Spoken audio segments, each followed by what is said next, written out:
Bonjour, je continue dans cette capsule d'explorer le potentiel de Maple pour construire un support de qualité. Le second degré est choisi comme illustration.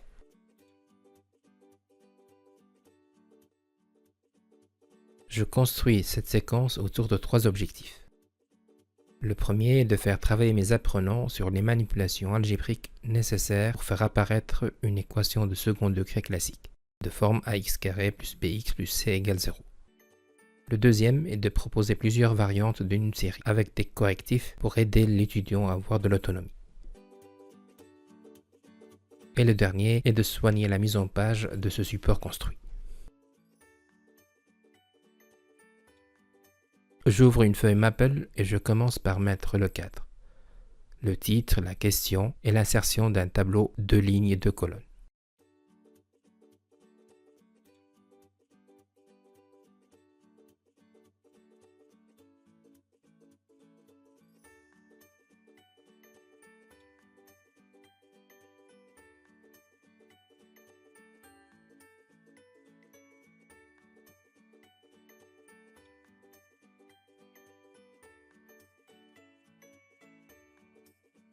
Comme toujours, je commence par insérer les commandes Restart et Randomize pour réinitialiser ma feuille et les objets aléatoires qui seront définis ensuite.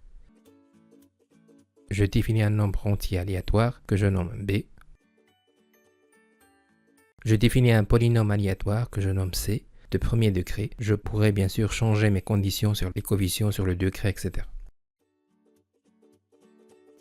Je définis un autre polynôme que je nomme E de même nature, c'est-à-dire le premier degré. Je définis un autre polynôme que je nomme f de même nature également. Je définis mon équation, objet de manipulation souhaité. J'appelle une commande pour calculer la différence des deux formes développées des deux côtés.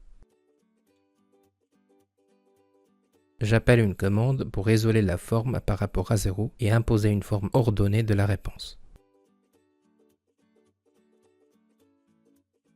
J'appelle une commande pour calculer le discriminant que je nomme delta.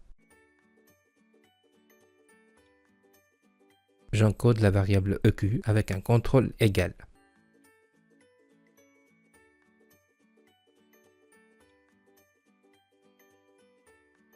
On peut compiler pour voir les différents résultats.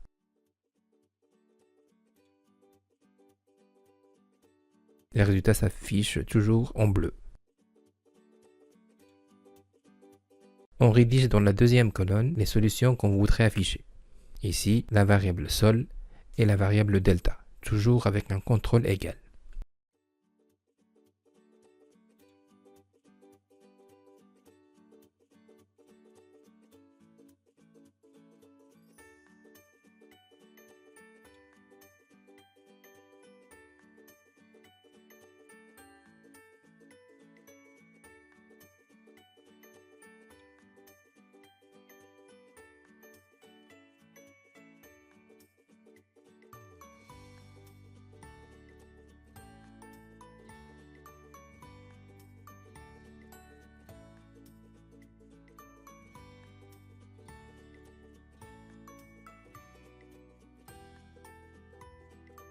Pour rappel, les deux points bloquent l'affichage des résultats, très pratique pour la mise en page.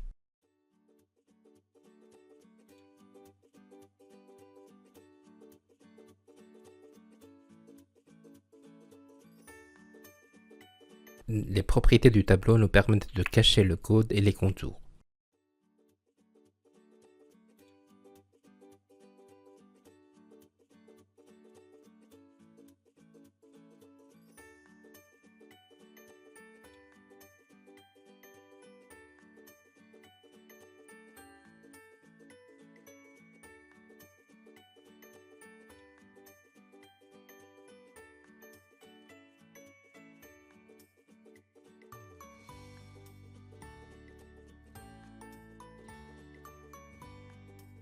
J'insère plusieurs lignes et copie-coller le code pour multiplier les questions.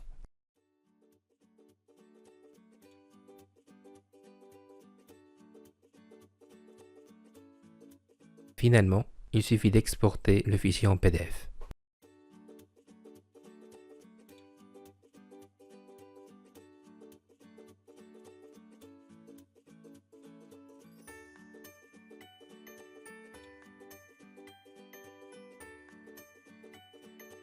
Voilà pour cette vidéo.